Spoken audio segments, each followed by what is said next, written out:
Entendemos que no se culmina por ahora, que es el tema de cristiano y la santificación. La semana pasada, para los que toman nota, nosotros nos concentramos en tratar de la santidad, algunos aspectos que yo podría darles ahora, una perspectiva bíblica, trabajamos la idea de que tenemos que hacer conciencia de cómo la Biblia es repetitiva por los mandatos, por los imperativos que pone en términos de lo que es la santidad, la santificación, bajo nuestra responsabilidad en este proceso. O sea, las cosas que están a nuestro cargo. Ese era como el tema general. Ustedes me permitieron que nos paseáramos por la Biblia de diferentes maneras.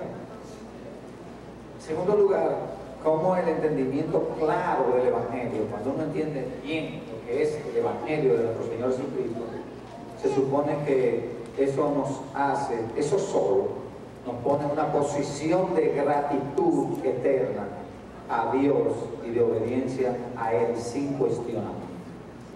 Se trata de hombres y mujeres perdidos, pecadores que no podían pagar ni tenían con qué pagar el precio de la comunión con Dios, y Jesucristo saldó la deuda. Es decir, pagó el precio por nosotros muriendo en la cruz del Calvario. Y damos la idea de lo que significaba morir, lo que significaba vivir en este mundo, morir y luego resucitar y ascender a los cielos. Recordamos algunos aspectos del ABC del Evangelio, cosas que son enunciados del Evangelio, que no deben a nosotros olvidarse. Citábamos a Romanos capítulo 8, verso 1. No hay condenación para los que están, no en la iglesia, sino para los que están en Cristo Jesús. Amén. Los que no andan conforme a la carne, sino conforme al Espíritu. Eso no hay discusión sobre eso. O sea, es el Señor que declara que no hay condenación. Les veíamos también como parte del ABC del Evangelio en Romanos capítulo 8, versos 16 y 17, que no somos cualquier cosa en este mundo. No solamente somos llamados pueblo de Dios, nación santa, sino que el Señor ha firmado un pacto en el cual nos hace a nosotros coherederos del reino conjuntamente con Jesucristo. Es decir, no hay una cosa que haya heredado Jesucristo en el reino eterno de los cielos que no estemos nosotros ahí concatenados con Él. Somos coherederos del reino con Cristo. Veíamos en Romanos capítulo 8 como nada en este mundo ni nadie nos puede separar del amor de Dios que es en Cristo Jesús, Señor nuestro. Amén. O sea, no existe cosa alguna, dice, ni lo alto, ni lo profundo, ni lo presente, ni lo porvenir. No se ha creado todavía la cosa que puede separarnos a nosotros del amor de Dios en Cristo Jesús. Como la palabra de Dios nos indica que los humildes heredarán la tierra. Como la palabra de Dios nos dice que los perseguidos van a heredar el reino de Dios. A veces nos preocupamos bastante y es normal que lo hagamos por aquellos creyentes que están siendo perseguidos y que han sido mutilados a través del tiempo en las naciones que son contrarias al cristianismo o al evangelio. Bueno, la palabra de Dios tiene una promesa para esas personas que son perseguidas o que han sido muertos. Ellos heredarán el reino de Dios. Y finalmente vimos cómo, en cuanto al ABC del Evangelio, los puros de corazón verán a Dios. Yo digo muchas veces a mucha gente decir, pero esto no tiene que tener algo de malicia, porque si uno no tiene algo de malicia en el mundo, lo cogen como un tonto. No, hermano, la aspiración de todo creyente debe ser continuar siendo puro, porque los puros de corazón verán a Dios. Los maliciosos no verán a Dios. Los que tienen sabiduría conforme a este mundo no verán a Dios. Pero los puros de corazón verán a Dios. Mateo capítulo 5, verso 1. Y que para entender todo esto sobre el Evangelio, yo debo estudiar la palabra de Dios, que es uno de los medios de gracia que Él utiliza. Memorizar la palabra de Dios, aprender la palabra de Dios. Si yo me descuido con la palabra de Dios y su aprendizaje, en el momento de la práctica, pues voy a fracasar. Voy a tomar decisiones como quien nunca ha tratado la palabra de Dios, como quien nunca ha tratado la Biblia. Se me va a olvidar la Biblia cuando tenga que tomar decisiones, y la voy a tomar conforme a mi juicio, conforme a mis caminos, conforme a los trazados que yo haga, y comenzaré a inventar por lo que yo pienso, por lo que me acomoda, o por los patrones de este mundo, por los patrones de mi propia cara. En cuarto lugar, vimos cómo nuestra fe en el Señor Jesucristo, la confianza que diariamente le tengamos al Señor, juega un papel muy importante en el proceso de nuestra santificación. En Hebreos 11:6 leíamos: pero sin fe es que es imposible agradar a Dios, porque es necesario que el que se acerca a Dios crea que Él existe, crea que le hay y que es galardonador de los que le buscan. Y hacíamos ahí casi un sobreénfasis, hermano, decíamos, tenemos que creerle al Señor. Todas las promesas que el Señor nos ha hecho, tenemos que creer que Él la cumplirá. Si ha cumplido la del pasado, cumplirá la del presente y cumplirá la del futuro también.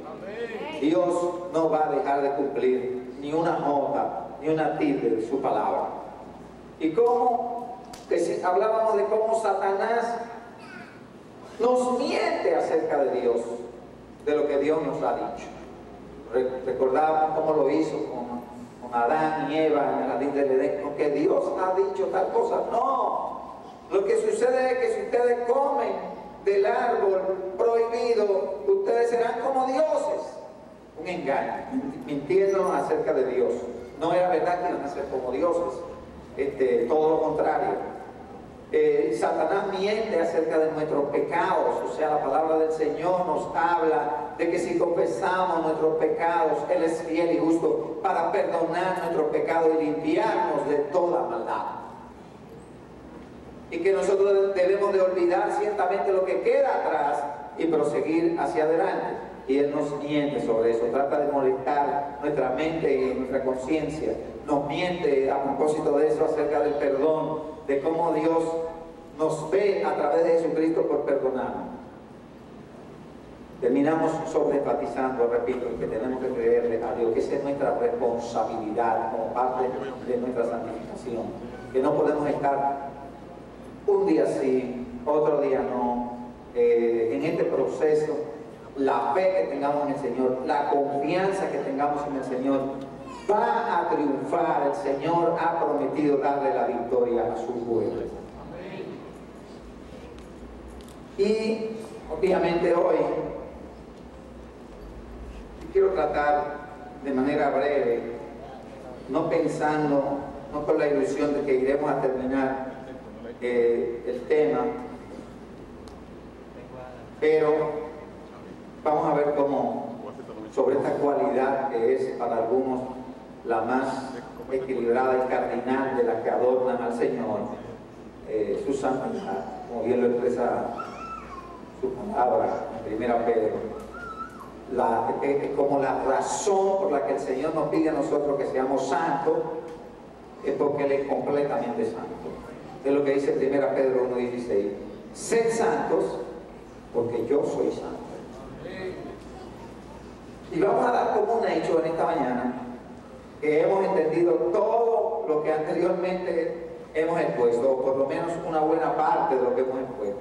Muy especialmente no olvidar una expresión que la usó alguien, un teólogo que vivió de 1600 XVI a casi el año 1700, llamado Matthew Henry, en su libro Grandes Temas de la Biblia, de los dos tipos de santificación. No se nos olvide de eso. Somos santos porque Dios nos escogió, porque Dios decretó la santidad de sus hijos en Jesucristo.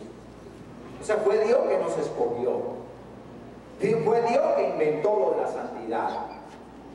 Fue Dios que en Jesucristo, dice 1 Pedro 1:2, nos eligió según la presciencia de Dios Padre en santificación del Espíritu para obedecer y ser rociado con la sangre de Jesucristo.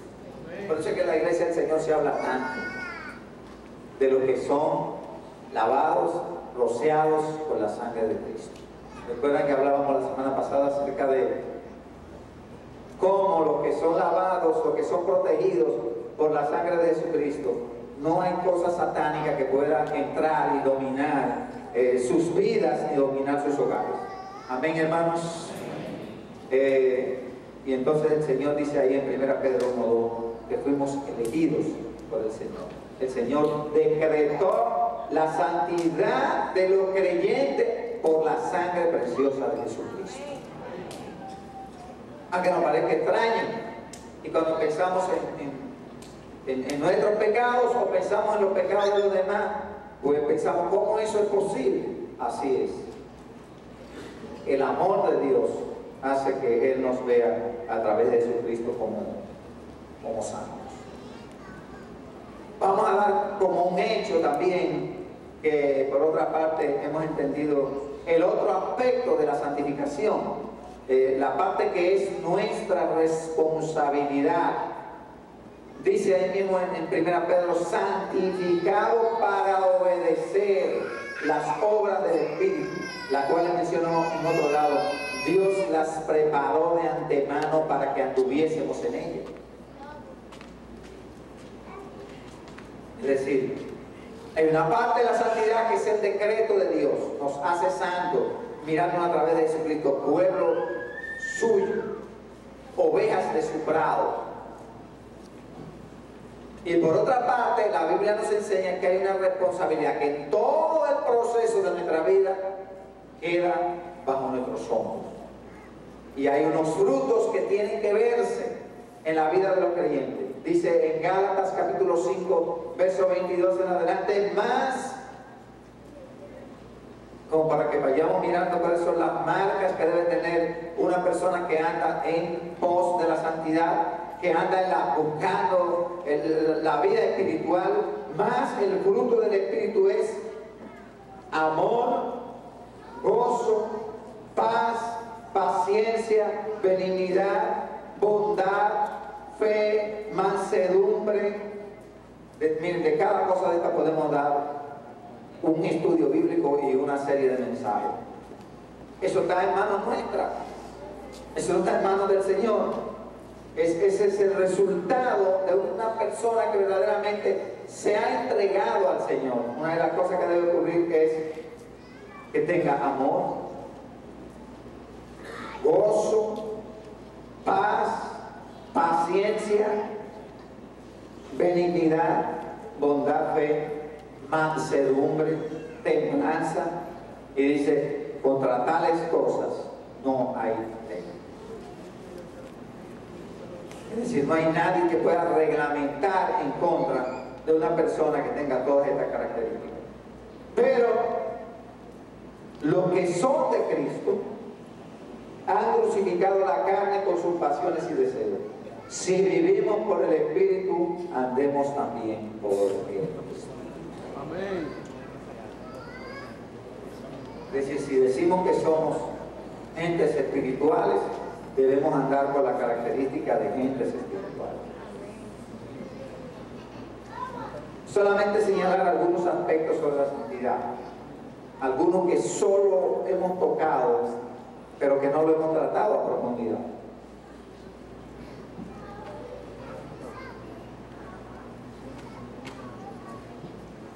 Primero en esta mañana es que la santidad es un proceso evidente.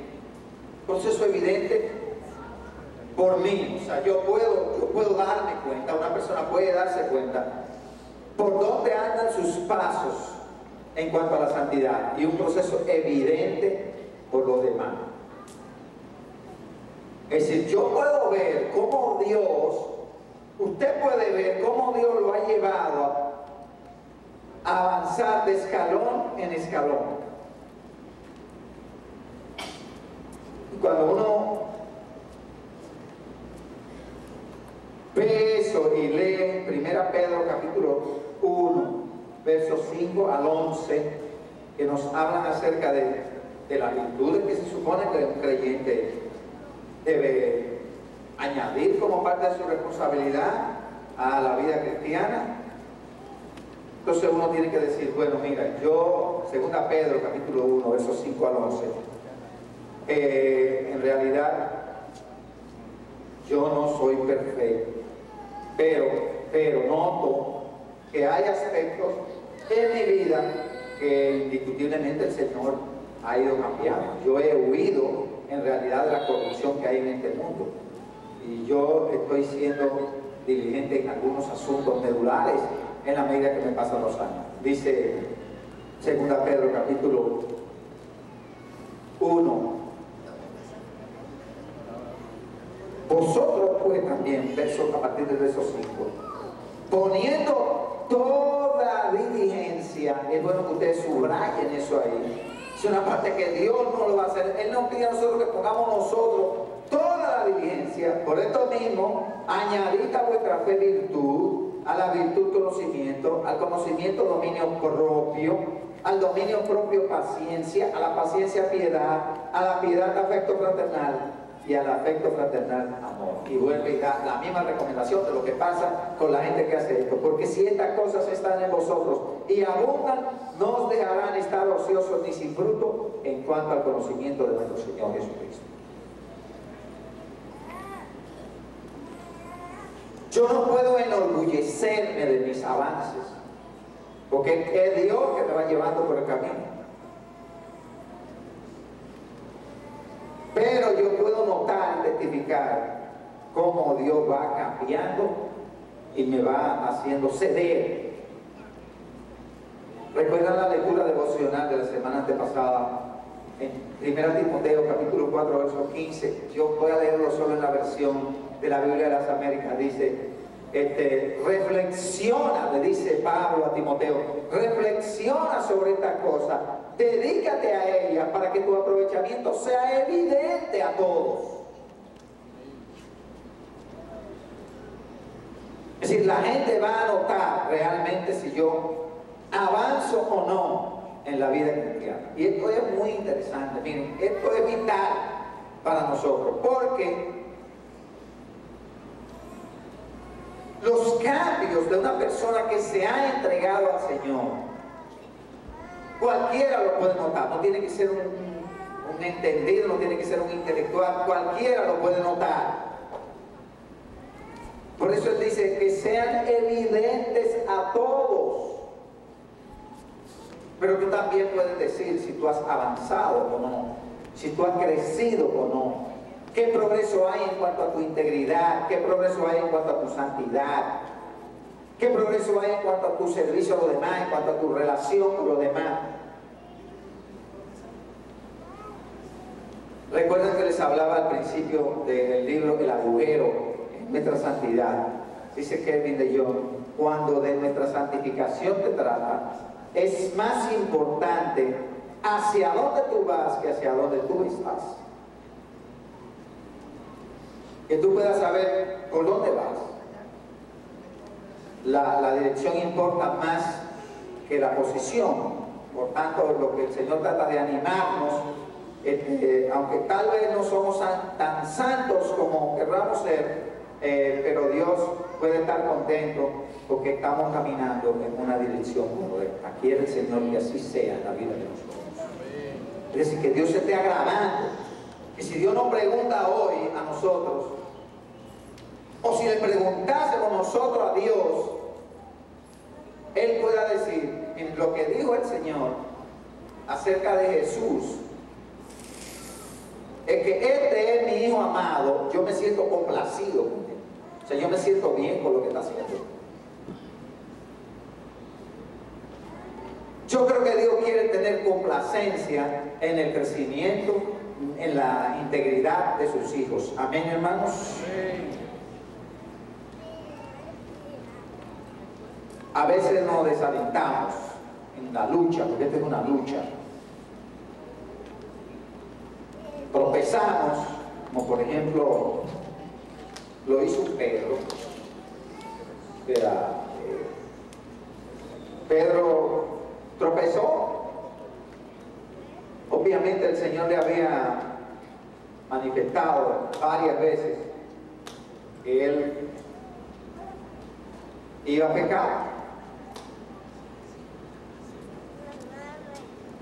Y el Señor le dijo, yo me estoy refiriendo a la ocasión en que el Señor le pronosticó su caída en Lucas capítulo 22, y solamente los versos 31 y 32 dicen, dijo también el Señor, Simón Pedro, he aquí Satanás os ha pedido para zarandearos como a trigo, pero yo he rogado por ti para que tu fe no falte, y tú, una vez vuelto, confirma a tus hermanos. Pregunta. A veces nos quejamos como de que Satanás nos molesta a nosotros más que a todos los creyentes. Miren, Satanás anda siempre como león rugiente buscando a quien devorar. Todos los creyentes son atacados relativamente de igual manera por el enemigo. Ahora, podemos casi decir lo que dice. Nosotros podemos decir lo que dice aquí del Señor. El Señor ha rogado para que nuestra fe no falte. Amén. O sea, el Señor dijo, santifícalos en tu verdad. Tu palabra es la verdad. Por una oración del Señor en favor nuestro. Lo que el Señor quiere ver en nosotros es que tratamos de ponernos en el camino correcto. Es interesante como el Señor le dice en esta profecía a Pedro, yo he rogado para que tu fe no falte, y una vez vuelto a tus hermanos, ellos sean edificados. Entonces el Señor sabe de nuestra caída, el Señor sabe de nuestros pecados, el Señor sabe de nuestras fallas, pero Él no quiere que vivamos una vida desalentada. Él quiere que tantas veces como el creyente cae, el Señor está interesado en levantarlo. Y el Señor está interesado en ponerlo en el camino, en la posición correcta. Lo hizo con Pedro, también el Señor puede hacerlo con nosotros. El Señor no busca atormentarnos y hacernos sufrir cada vez que pecamos, sino que tomemos la dirección correcta. Y el progreso en la santificación puede ser lento o lenta. El progreso puede ser lento en algunas vidas. Y tenemos que preguntarnos cada cierto tiempo, ¿dónde estoy yo en cuanto a la santificación? Y hacia dónde voy en ese proceso que el Señor ha determinado para mí. ¿Soy yo el mismo? ¿Soy yo la misma de hace 1, 2 o 3 años? ¿O realmente evidencio? Yo mismo puedo evidenciar cambios en mi temperamento, en mi fe, en mi compasión por los demás.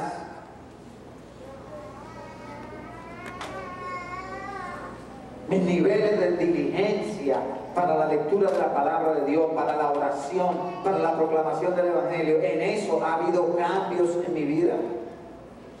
Lo pueden decir en mi trabajo, lo pueden decir en la universidad en donde yo estoy, lo pueden decir en el vecindario, puede decir mi familia, mira, esta persona va progresando en santidad. No sé, yo entiendo su silencio, pero no sé. Cada uno de nosotros sabe.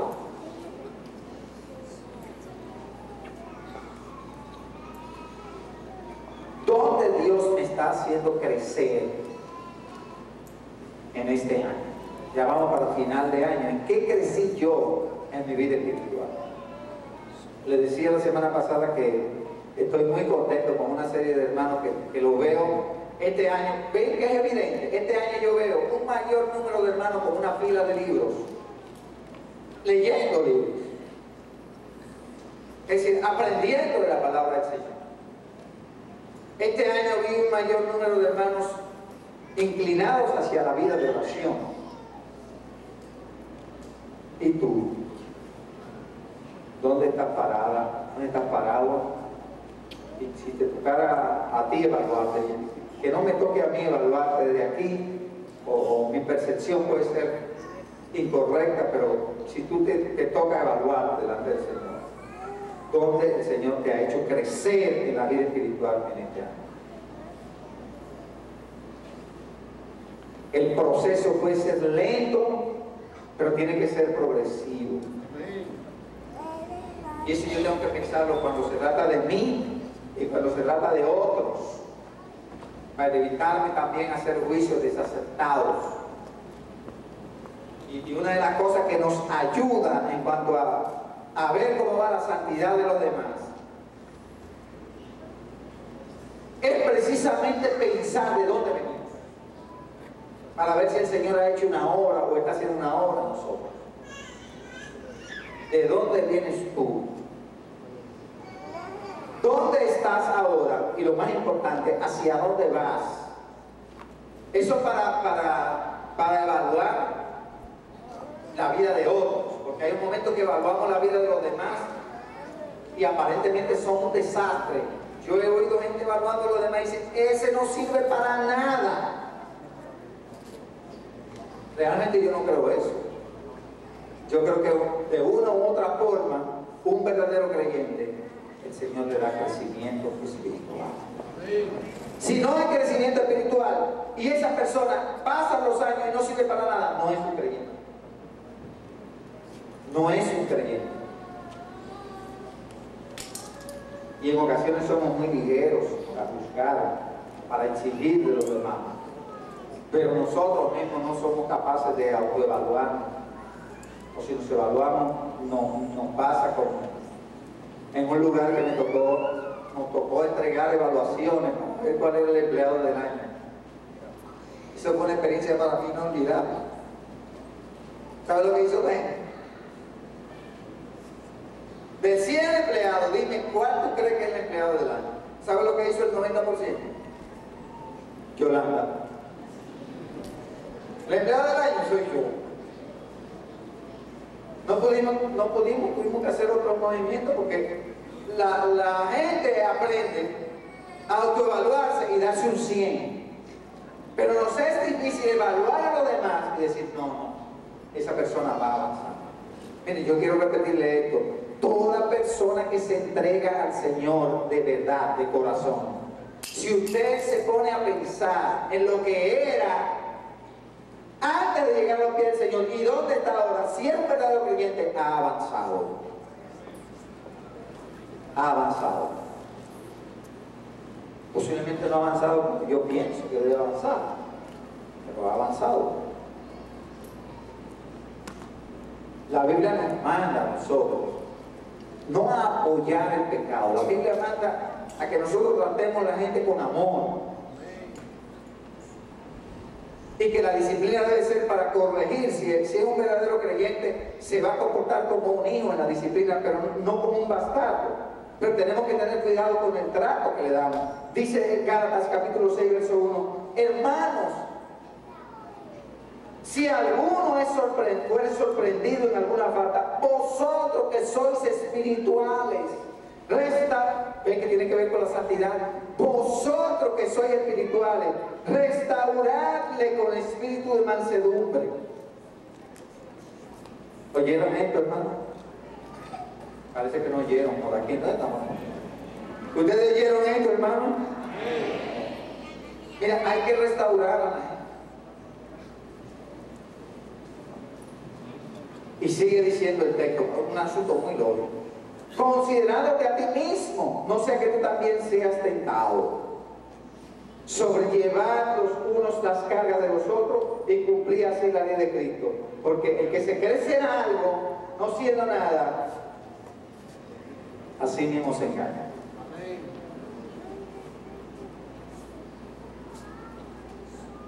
Cuando nos evaluemos en nuestra santidad o evaluemos a los demás, tenemos que saber que mañana nosotros también podemos caer. Uno de los comentarios que hace David de Jong en su libro El agujero de la santidad es, él dice, no es él, es un escritor de apellido Riley, dice, en alguna ocasión, es una verdad incuestionable que el mejor de los hombres caerá en pecado un día.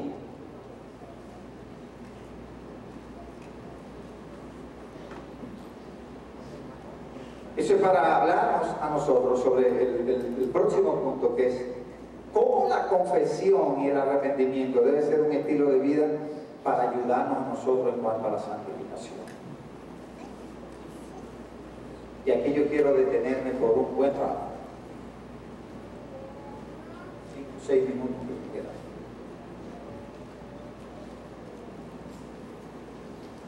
Aquí en este lugar no hay uno solo. No hay una sola persona, comenzando por quien está en el púlpito, que un día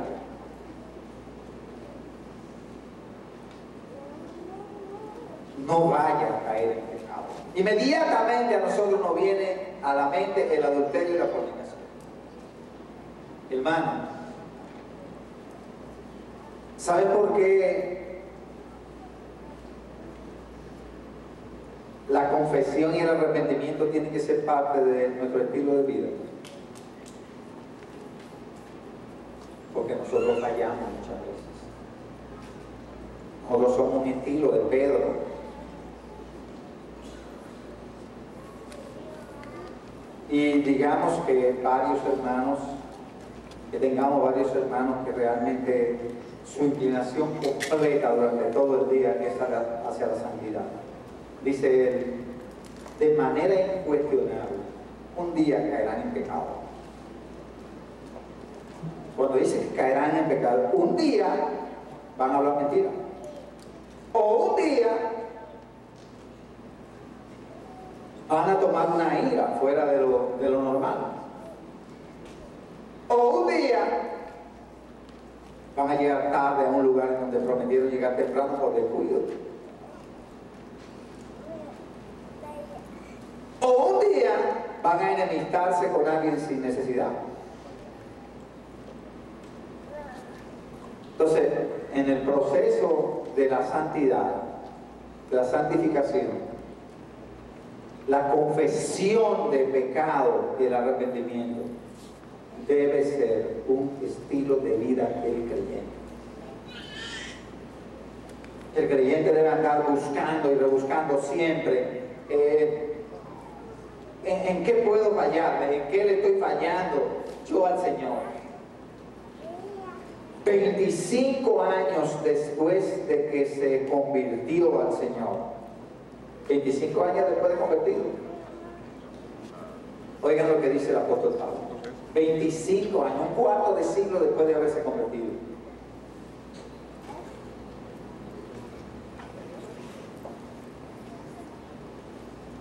Porque sabemos que la ley es espiritual, más, esto no estaba diciendo al inicio de su conversión, ¿no? Le quiero repetir mucho, esto fue 25 años después. Porque sabemos que la ley es espiritual, más yo soy carnal, vendido al pecado.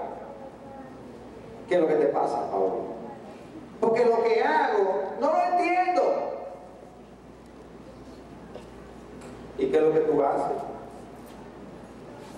Pues no hago lo que quiero, sino lo que aborrezco, eso hago. Ahí. Y si lo que no quiero, esto hago, apruebo que la ley es buena. De manera que ya no soy yo quien hace aquello, sino el pecado que mora en mí. Y yo sé que en mí, esto es, en mi carne, no mora el bien. Porque el querer hacer el bien está en mí, pero no el hacerlo. Es una lucha que tenía. Él está hablando de una lucha. Él no está hablando de apoyar el pecado. Él está hablando de una realidad sin hipocresía de lo que estaba ocurriendo en su interior. Y yo sé que en mí esto es, en mi carne no mora el bien. Recuerden que le dije la semana pasada, mire, esta carne, mientras no venga el Señor y la redima, esta carne no es redimible.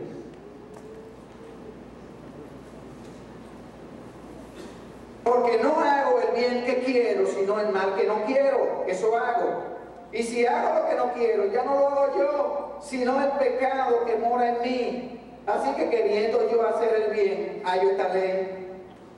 Si hablando de una lucha que hay en su corazón, que el mal está en mí, porque según el hombre interior, me deleito en la ley de Dios. Pero veo otra ley en mi miembro que se revela contra la ley de mi mente y que me lleva cautivo a la ley del pecado que está en mis miembros. ¿Usted quiere probar un poquito de esto? Mire, propóngase que usted va a leer la Biblia. Y propóngase leer 10 capítulos diarios. Y usted va a ver la lucha que usted va a tener. De eso es lo que está hablando. Usted va a ver la lucha que usted quiere en el espíritu, como dijo Jesús. El espíritu a la verdad está dispuesto. Pero la carne, ¿qué? Y la debilidad de la carne lo lleva a veces a usted, que aunque usted se propone orar de rodillas 2 horas, se duerme.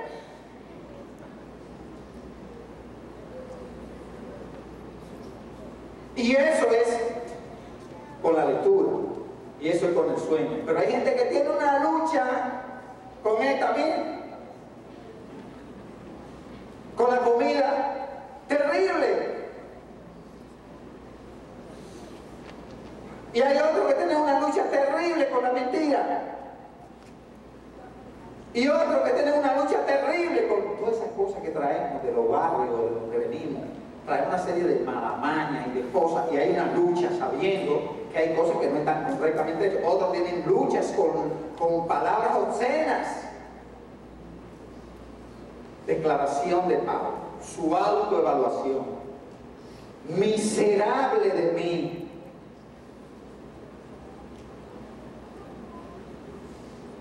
¿Quién me librará de este cuerpo de muerte? Testimonio de Pablo, para que veamos que no está apoyando el pecado, está proclamando la victoria en Jesucristo. Gracias doy a Dios por Jesucristo, Señor nuestro. Así que yo mismo con la mente sirvo a la ley de Dios, mas con la carne a la ley del pecado. ¿Quién tiene la victoria sobre esto? Jesucristo. O sea, cuando la mente del creyente se centra en Jesucristo y en la santidad que Él propone en su palabra y en su oración al Señor, santifícalos en tu verdad, tu palabra es la verdad. El creyente, repito, obtiene la victoria.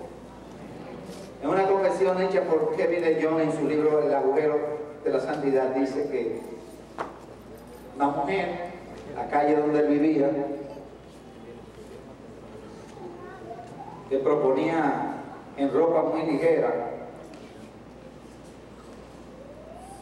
lavar su carro todos los días, justamente cuando él iba pasando por la calle.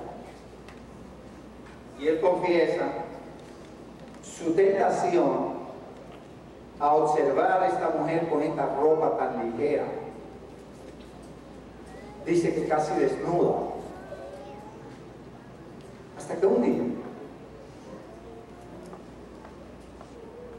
la victoria estuvo sobre su pensamiento cuando, como decíamos, trajo a Jesucristo todo pensamiento cautivo y comenzó a pensar cada vez que iba a salir y tenía que pasar por allá: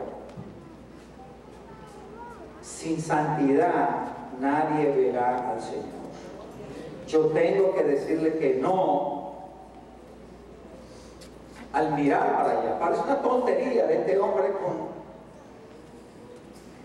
40 y tantos años pensando en esto, pero él decía: tenemos que aprender, para que la santidad llegue a nosotros, a decirle que no a las tentaciones y al pecado en el mundo. Cualquiera que sea la cosa que se nos presente con facilidad, tenemos que aprender, si queremos la santidad, a decir que no. Cambiar la mirada y proponernos delante del Señor que vamos a estar dispuestos a obedecer. Vamos a ponernos de pie, hermano.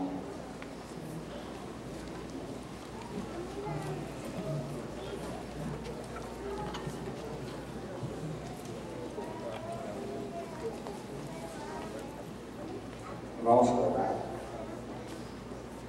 Vamos a pedir al Señor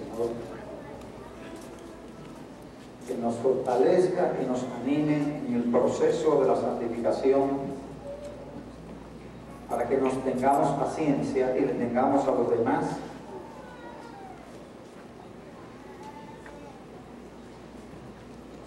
Que nos sintamos seguros de que Jesucristo está intercediendo por nosotros. Y que si decidimos seguirle a Él en espíritu y verdad, nada ni nadie podrá interponerse en la relación de Él con nosotros, de nosotros por Él. Y a los amigos que están aquí, siempre decirle, si la proclamación de este mensaje es para el pueblo de Dios, de que sin santidad nadie ve al Señor. Imagínense cómo vendrá el juicio para aquellos que no han buscado de su presencia. Posiblemente hoy sea un día en el que usted tiene la oportunidad de buscar la presencia, de tener un encuentro con el Señor, para salvación, para perdón de pecados y para vida eterna. Quisiera que oremos en esta mañana. Si hay alguien que al venir aquí vino con ánimo de que orásemos por él, este es un buen momento, nosotros podemos orar por usted.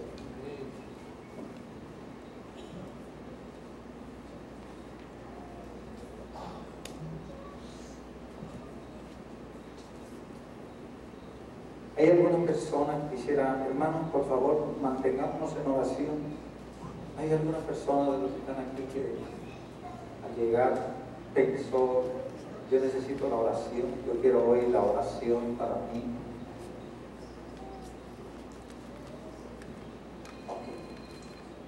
No veo a nadie, de modo que voy a hacer una oración en ese momento por todos nosotros.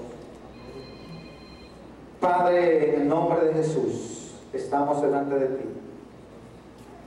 Nadie dice, tu palabra nos conoce como tú. Examínanos y conoce nuestro corazón. Pruébanos y conoce nuestro pensamiento. Ve si hay en nosotros algún camino de perversidad y guíanos por el camino eterno. Señor, nosotros tenemos la esperanza de que la santidad que necesitamos para verte a ti se inició con la obra de redención de Cristo en la cruz del Calvario, y que un día tú vas a venir a glorificar nuestros cuerpos y a llevarnos a tu presencia. Ayúdanos y utiliza cualquier medio que quieras utilizar para purificarnos, para llevarnos hasta ti. Que mientras más nos acerquemos a ti, aún veamos nuestra pecaminosidad, eso nos haga no alejarnos, sino acercarnos a tu presencia purificadora. Gracias, Señor, muchas gracias. En el nombre de Jesús. Amén y amén. Gracias, pueden sentarse, hermanos.